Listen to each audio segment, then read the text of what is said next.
It's not too late. Buy these stocks now. High risk portfolios up 38% year to date total return. Here's how we recommend investing $10,000 at this very moment in time. With the current layout, we have a defensive and offensive spreadsheet. On the top table, you want to buy your defensive positions. On the bottom half in green, we have our offensive positions. Now, if you're a paid member, you can log into the portal, type in exactly how much money you want to invest, and it will print out your exact trade alert. What's critical is to get the right ratios. Currently on the defensive side, we're picking up 68 shares of UVXY. Right now at today's price, that represents 6.5% of your portfolio. Next step, pick up 145 shares of ticker TMF. These are the long end of the US Treasury bond market. That's going to come in at 19.5% of your portfolio at its current price. On the offensive side, we're going to go and buy 214 shares of ticker ETHE, the Grayscale Trust for Ethereum, our largest position, and up substantially today at 29%. This was most likely due to a 3/4 of a $1 trillion stimulus bill that the Democrats pushed through the Senate last night. And that is the biggest position currently. We'll talk more about that later in the presentation. I still got to go through this whole Climate Change Act, and it's called the Anti-Inflation or the Inflationary Reduction Act, but we all know it won't do that. Next up, we have 102 shares of FNGU. This is 3 times 12 of the best tech giants that have monopolies in their markets, with some exposure to Alibaba and Baidu out of Asia, coming in at 11% of the portfolio. And then we have our inflationary war hedge, which is 4 shares of NRGU, coming in at 14.5%. That's 3 times the big 10 US oil and gas companies. And then we're actually betting on the price of natural gas going up into winter with 25 shares of Boyle, which is a leveraged play on the price of natural gas here in America. And we're still a massive discrepancy between the price in Europe compared to here in the US. And that's coming in at 19% of the portfolio. So just some quick headlines. They passed $750 billion spending package. And now we have the war ramping on. The offensive front from Ukraine seems to be failing. There's some sort of leaked documents potentially saying about half their army's been wiped out. It's looking very bad. So I do think that Russia is about to make a big move, and this is going to come to a close towards the end of August or in September. And that's where we're going to want to close out our Boyle NRGU position and rotate it into FNGU, ETHE, TMF, UVXY, and let the price of energy reset and catch up where we've seen food and metals already drop to. So let's go through each play one by one with some good charts and information. So we're very low on UVXY, currently 68 shares, representing 7% of the portfolio. This is our stock crash insurance play. All you need to know is when you get a significant crash in the market, like the 2020 March crash that took the SPY down 25% in a 30-day window, this drove UVXY up 1,000%. So if you have 10% of your portfolio long UVXY and get a similar crash, you're actually going to double your portfolio. So if you lost 90% of your account, the 10% doubles you up and you're flat. Now, why would we be worried about a big stock crash?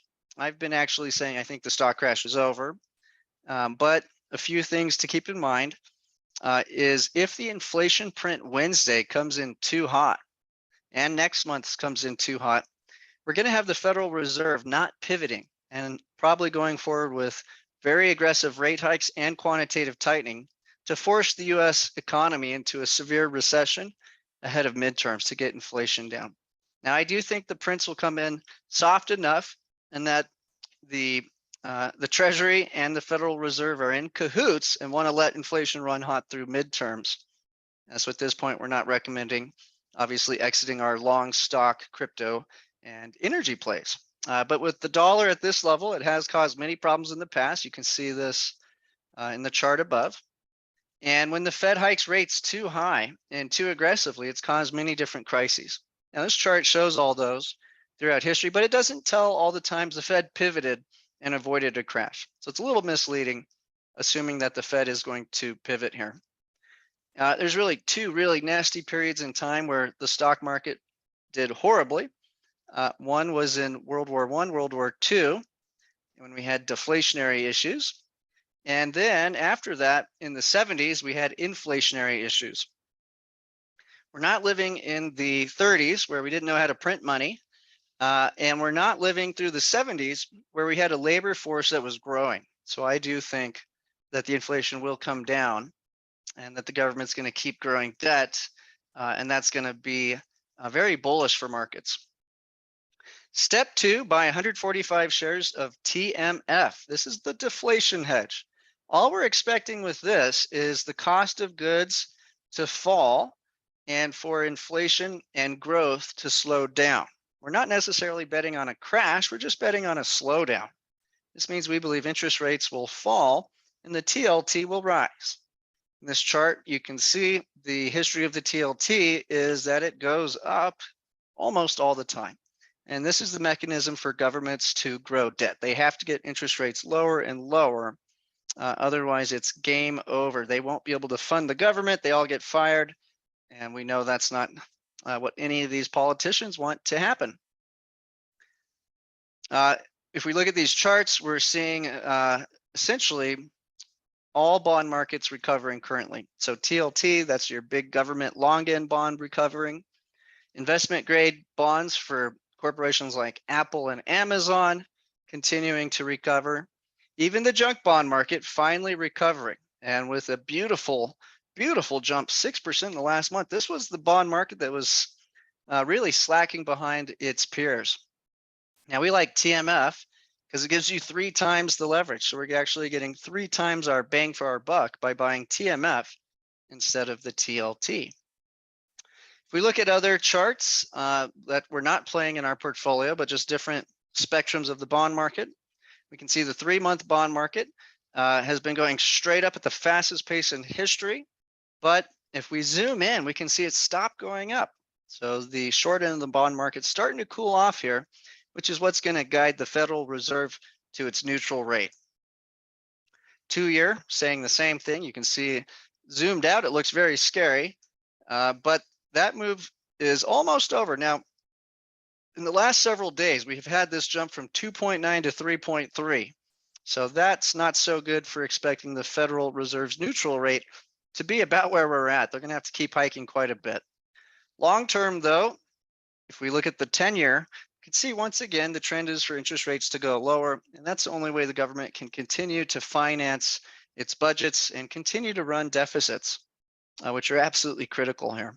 And in the last 1 month, we can see this has been falling as well. So it's really just that 2-year that looks quite upset at this point in time.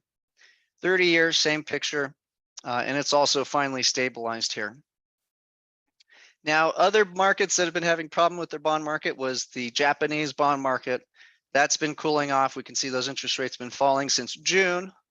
The German bond market, which is dealing with hyperinflation on its PPI due to the war with Ukraine and Russia. They use tremendous amounts of energy for their manufacturing sector. It's cooling off dramatically. And the worst one's been the Italian bond market.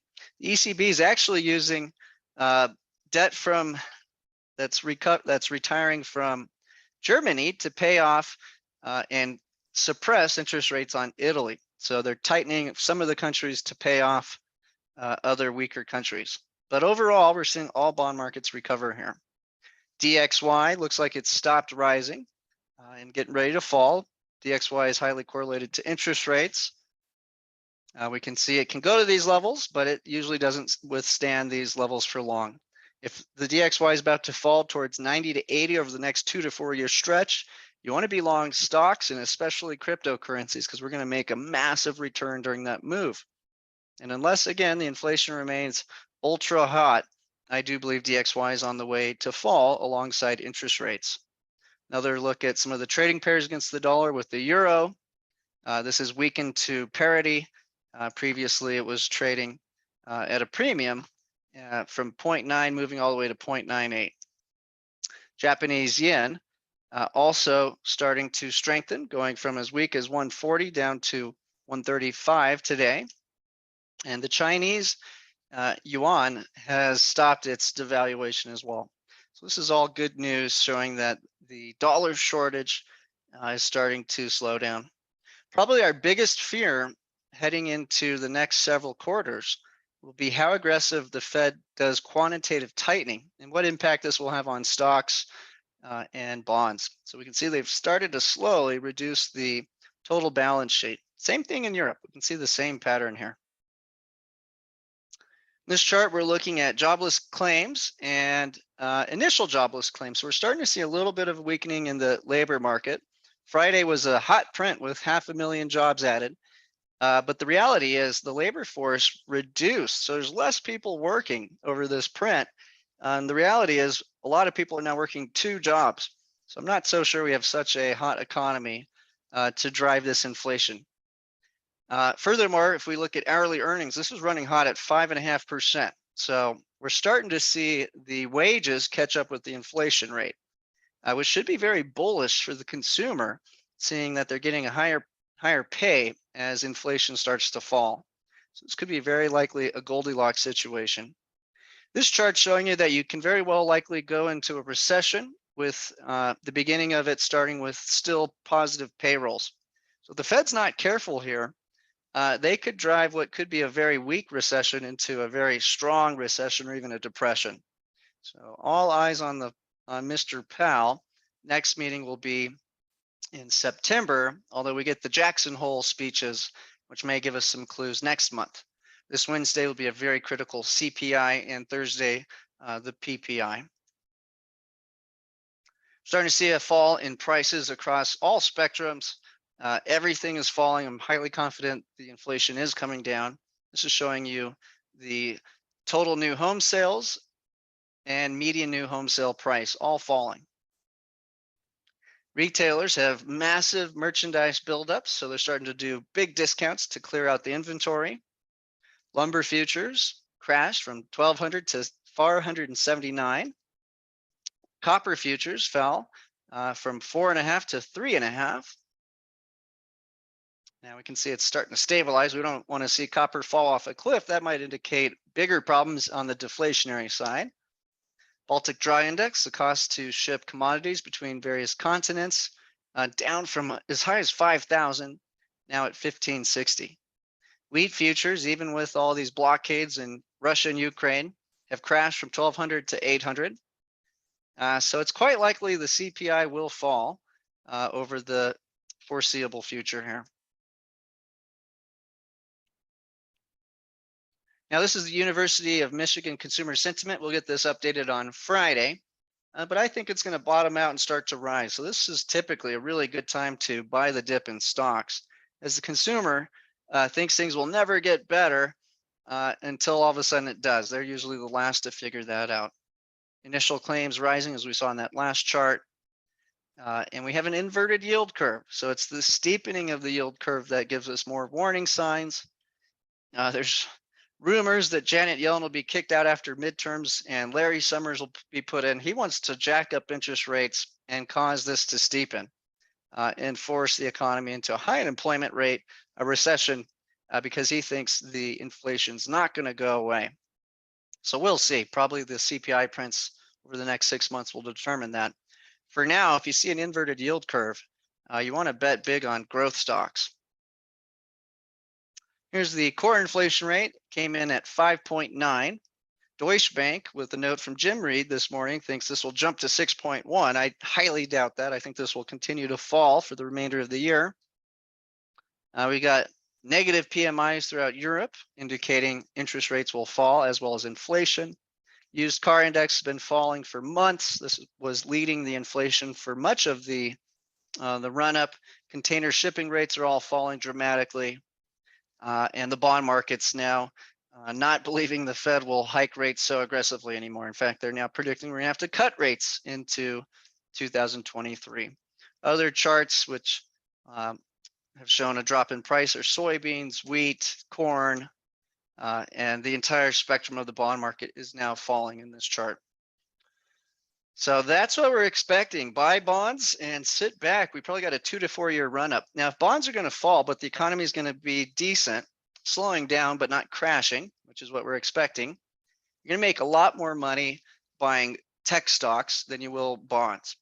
Bonds can make money in a crash or a slow growth era, but ETHE is going to dramatically outperform it.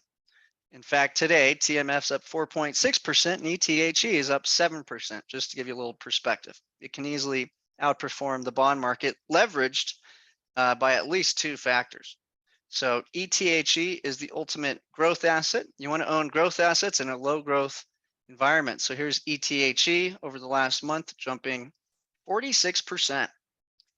Now, if we look at the recent high, that was up at 4,800. So we got a long ways to go to break into new highs before I'll start getting more concerned about the price of Ethereum and its returns over a month period. ETHE is up 66% over the same period.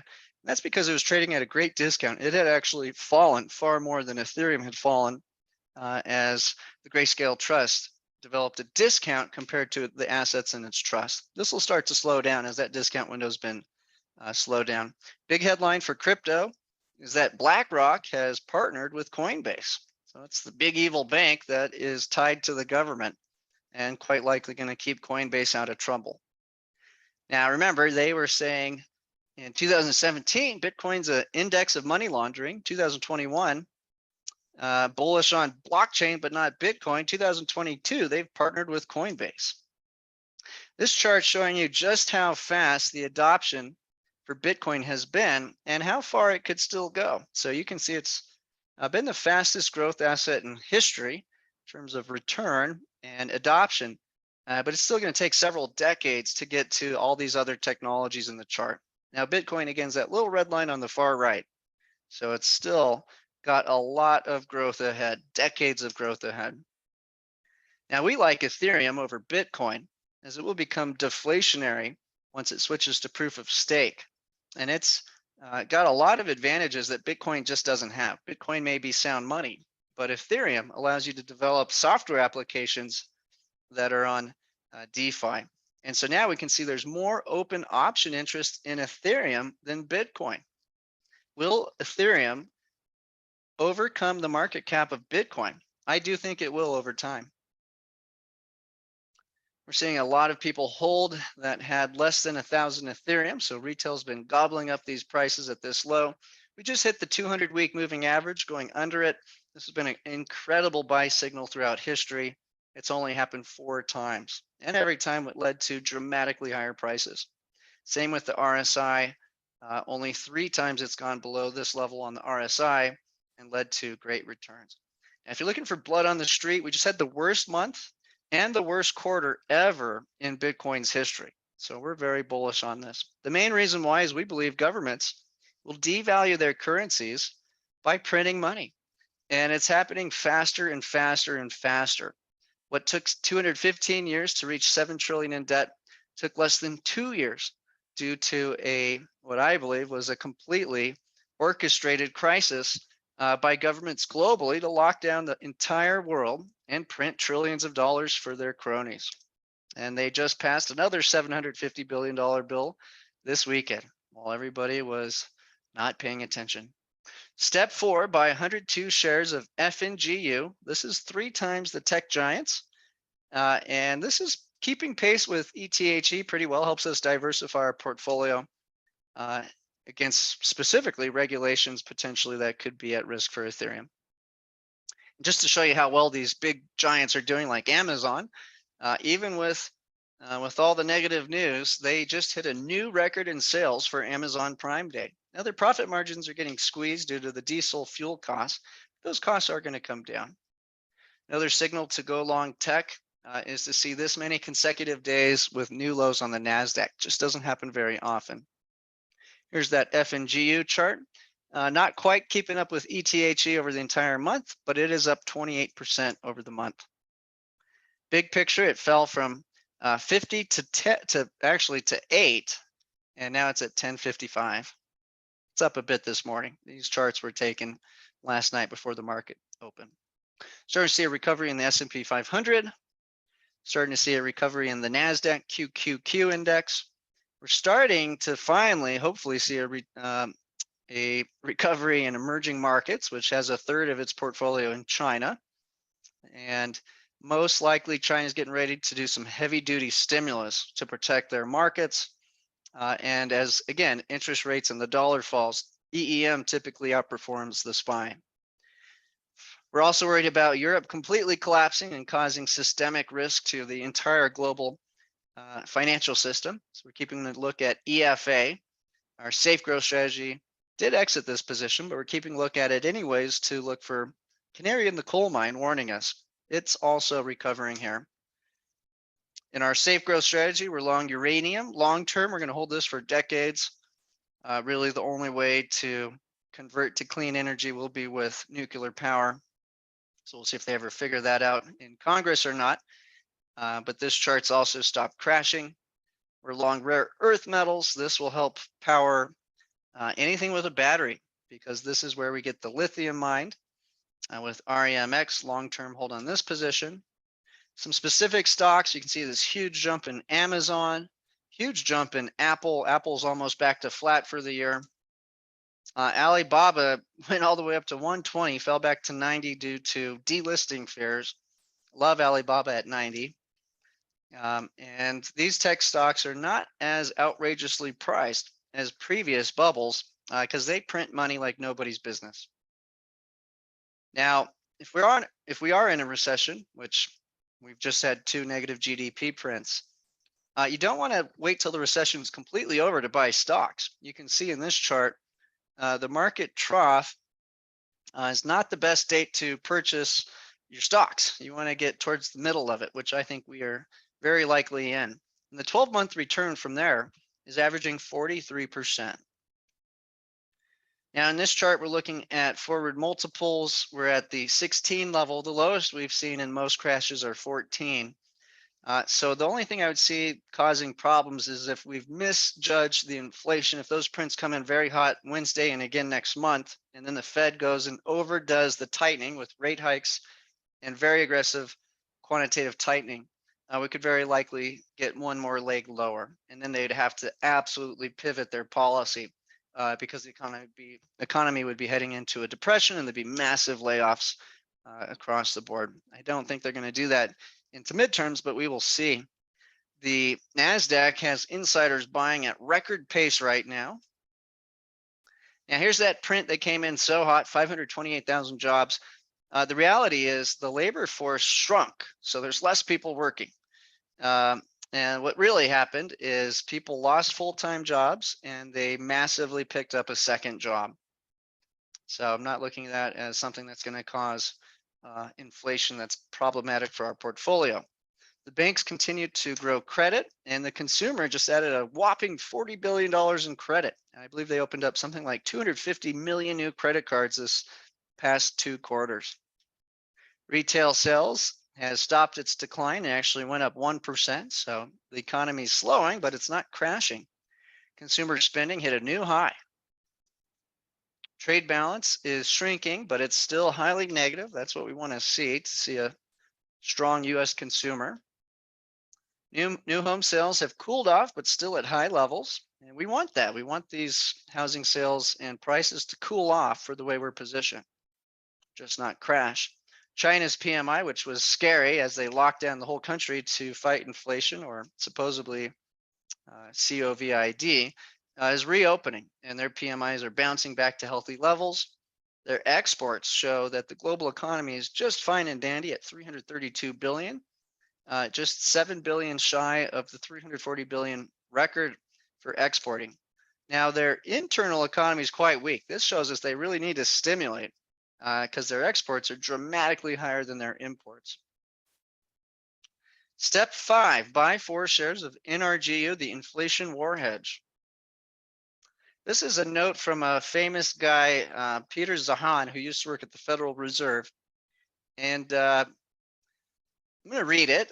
This gives you a good idea why you want to hold on to NRGU and Boyle as long as there's conflicts with geopolitics, specifically with Ukraine, Russia, Our jobs used to be simple. Central banks became the epitome of transparency, and with slight exaggeration, the only skill we needed to get by in markets was the ability to read and comprehend English.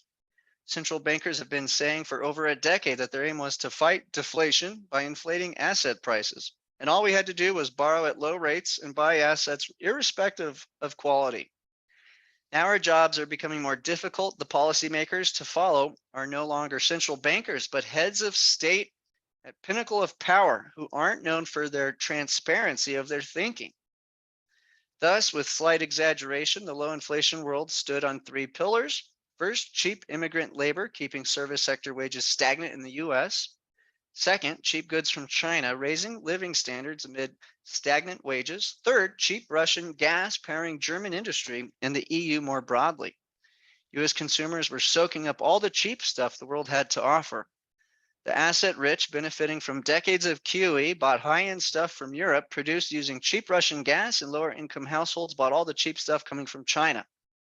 All this has worked for decades until nativism, protectionism, and geopolitics destabilized the low inflation world. By extension, Russia and China have been the main guarantors of macro peace, providing all the cheap stuff that was the source of deflation fears in the West, which in turn gave central banks the license for years of money printing.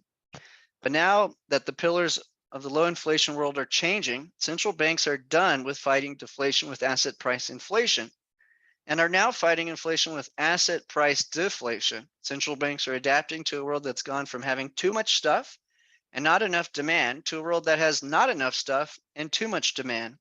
Today's inflation is more about supply and less about demand, and more about geopolitics rather than domestic politics. This is Peter Zahan's estimate of Russia's desired borders. Big question is, when is Russia going to take a pause in their aggression? And that's very hard to predict. I do believe they are likely to take a pause in September after capturing Donbass and fighting off the Ukrainian supposed offensive in the south by the Black Sea. So far, there's really nothing positive to report for Ukraine. It's looking quite dismal for them. So another issue is that even though we've had oil falling, this has been with the biggest drop in the strategic oil reserve in history. And they'll likely keep doing this through the midterms, but they're going to run out of oil at some point. And so what happens then? This is a look at all inventories of petroleum at very low levels. Here's our chart of NRGU. If oil is going to be above 90, I want to be long the big US oil and gas companies. And again, if we see peace talks and a reversal in sanctions, we want to get out, because I do think oil will fall quite further than it is currently. But if the war is about to ramp up into winter, watch out. Prices of oil and natural gas could rocket right back up if the West doesn't want to make peace talks with Russia. And we just passed another $1 billion. They're talking about doing $1 billion a week to Ukraine now. Here's that price of oil falling. Remember, our listeners thought I was crazy saying the price of oil would fall. Now it's fallen for 3 months straight, despite the war going on. This is one of the companies we're long in NRGU with ExxonMobil.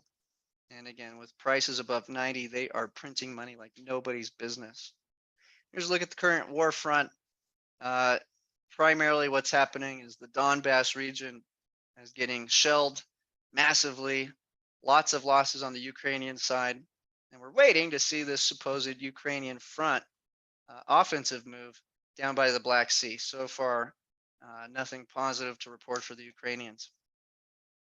Now, the sanctions aren't working because India, China, and Turkey, as well as Greece, are buying up the oil and reselling it to Europe for a profit. So this is going to be something else to watch out for. If they do want to escalate the war with Russia, because they don't think they'll stop at Ukraine or Donbass, they're going to have to go after India and China primarily to make sure they're not buying Russian oil. And that would cause a lot of drama. Meanwhile, we still got a massive amount of jobs, and the job market's still healthy. So we're not seeing a huge collapse in demand heading into the next several months at this pace, not unless the Fed goes overboard with the rate hikes. Also, even though the debt's been growing massively, the delinquency rate on all commercial loans is at a record low. So people are paying their interest. Probably the most concerning thing is the labor force is shrinking. Okay, step 6, 25 shares of oil. Here's a older chart, but this is comparing the price of US oil, which we're long, to European. And you can see there's just a huge arbitrage. And that's the main reason we're long oil, is a safe, easy way to play this here in the US. So until the war comes to an end, the potential for oil to go dramatically higher is really baked into the cake. Here's oil, 80. We recently sold it 100, bought back down near 40 or 50, and have been holding since then. Here's natural gas chart, what we're actually playing with oil. You can see a little bit of a sell-off here. Now, the problem is Europe doesn't have enough gas stored for winter. So they're trying to reserve energy by reducing the usage, and they're turning on their coal plants. So quite hilarious. The reason they're stuck in this situation was trying to have such a clean energy grid. And we can see coal ramping up in this chart. Okay, very good. So I'm going to go ahead and go through the breakdown of each portfolio. Our safe growth strategy is down 5% in August after returning 13% in July. Our high risk portfolio is down 4.5% after returning 32% in July. Its total return this year right now is at 33%. And if you're doing a 70-30 combo, you're up 22.6% year to date. Now, if we go into the membership area, let's look at each trade per unit. So if we look at the unit cost over here,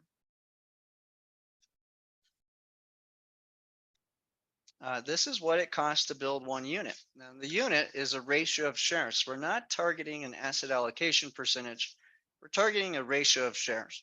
So for the high risk growth portfolio, each unit has 16 UVXY, 34 TMF, 50 ETHE, 24 FNGU, 1 NRGU, and 6 BOIL. We're anticipating we'll have to sell BOIL first, then NRGU, and rotate these into FNGU, ETHE, TMF, and UVXY. Then we'll let those energy costs catch up with the drop we've seen in lumber, food, and metals, and then get back into those positions. Because long term, there's a huge energy shortage, and we want to be long fossil fuels for quite some time. This is very likely a super cycle we're coming into, especially if we realize Russia's probably only going to take a short-term pause, if they even do that, before trying to expand their borders, because they're really trying to protect the country long term. And Peter Zahan's little chart shows you there's many more countries they'll have to take to achieve that. On the safe growth side, right now a unit's coming in at 1,079, and the ratio is 1,080. The current ratio is 8 shares of UVXY, 7 shares of TMF. We've got 2 shares of UPRO, that's the S&P 500 times 3. 6 shares of EDC, that's EEM times 3. We've got 1 share of rare earth metals, that's lithium for electric batteries. We've got 3 shares of GBTC, the Grayscale Trust for Bitcoin. We've got 2 shares of the Triple Q, that's the NASDAQ index times 3. We've got 1 share of NRGU, the top 10 US oil gas companies. That's our big position there. And we've got 2 shares of uranium. So quite likely we'll need to sell NRGU and rotate it into treasuries, and Bitcoin will be the big play for this portfolio. And the second we think the war is going to end, we want to jump out of NRGU quickly and put that into play. Okay, so very good. At this point, I'm going to go ahead and look at Q&A.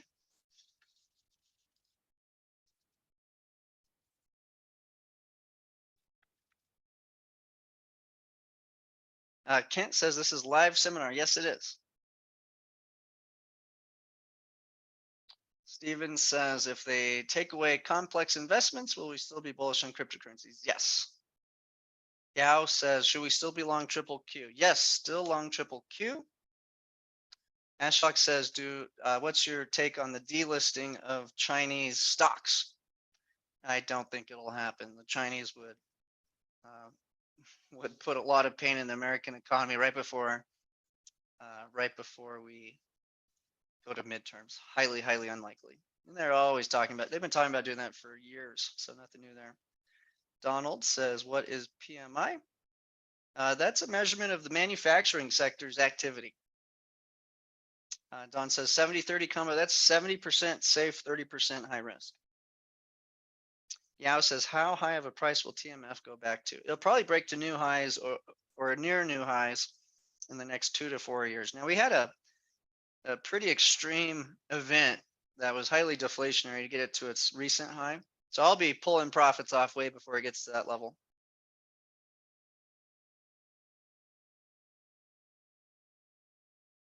Donald says, why don't we constantly trade nonstop? Because this is a very passive strategy that mimics people like Ray Dalio or Stanley Druckenmiller. And you're going to miss the big gains being out of the market. So we've got various positions that protect the other positions.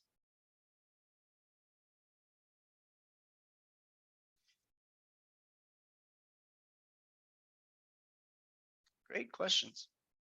Yeah, so as soon as we think the war is going to end, we'll exit Boyle and NRGU and rotate into the portfolio deflationary and growth assets. But the war is nowhere over. We're just shipping a new $1 billion. The Zelensky is very corrupt. He should be looking for peace. Instead, he's not. He's throwing people in jail that refuse orders.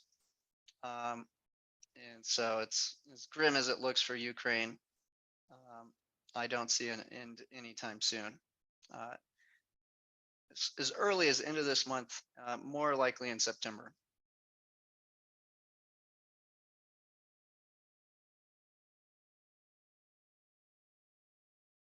Yao says, when will the triple Q go above 60? When interest rates get back much lower. I think we'll most likely be holding the growth bond position for about 2 to 4 years is the estimate based on the bond market cycles. Donald says, I don't get that. Well, yeah, it was a good way to print money and give it to war contractors. So the whole military complex love that. And all the big US oil and gas companies love these high prices. So it seems like they've been taking turns. First, they push the medical push, and then they move to, yes, triple Q will be holding for probably 2 to 4 years. I'm expecting a top in crypto, the NASDAQ, and the bond market simultaneously in 2 to 4 years. And the bond market will likely get close to the recent high it had or the low interest rate. And if they create some sort of economic catastrophe, potentially we get even lower rates than what we had during the March 2020 lockdown.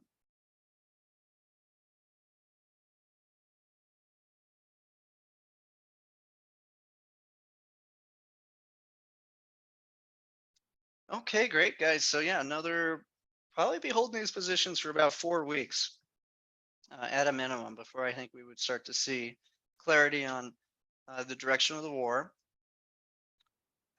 But right now, the government's sending them $1 billion a week, and that seems to be the plan. Keep the war marching on.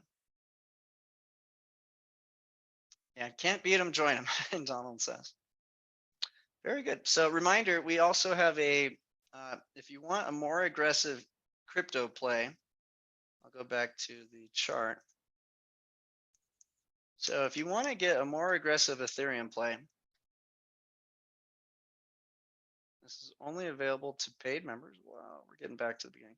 So ETHE is an easy play in your stock brokerage account for the Grayscale Trust Ethereum. If you want to actually get all the top software applications that are developed on Ethereum that can outperform Ethereum 5 to 10 times, we have a private equity offering only available to paid members called Rebel Dividends. And it gives you a leveraged play in crypto That's highly diversified, not just in Ethereum, but all the top Ethereum apps, and it pays out a weekly dividend. So make sure to call Dean if you're interested in that.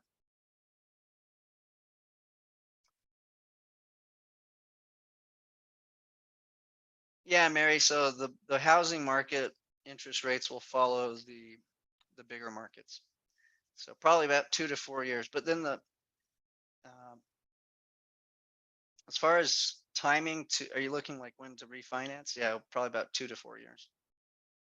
Yeah, as soon as the TLT is near new highs, I would refinance.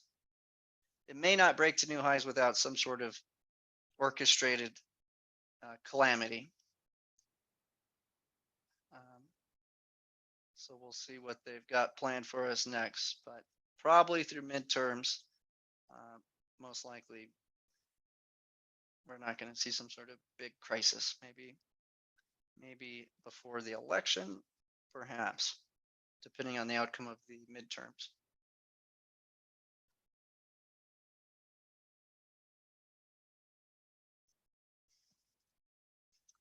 Okay, very good. So Rebel Dividends has its webinar tomorrow.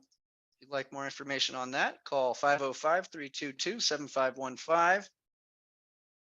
Otherwise, we'll be back next week and we'll be providing daily updates in case there's anything to do. If the Wednesday CPI is really bad, we might get more defensive. So potentially a trade alert on Wednesday. But I think it's going to be falling and that we should be okay. So keep a lookout Wednesday specifically for any potential trade alerts. And then furthermore, if something crazy happens, like we go sanction China and India, and the price of oil goes back above 120, then we have some other problems to deal with. Like taking profits on oil and NRGU and rotating it into UVXY in the bond market, predicting a crash. Okay, very good, guys. Thank you so much for your time, and we'll see you back next week.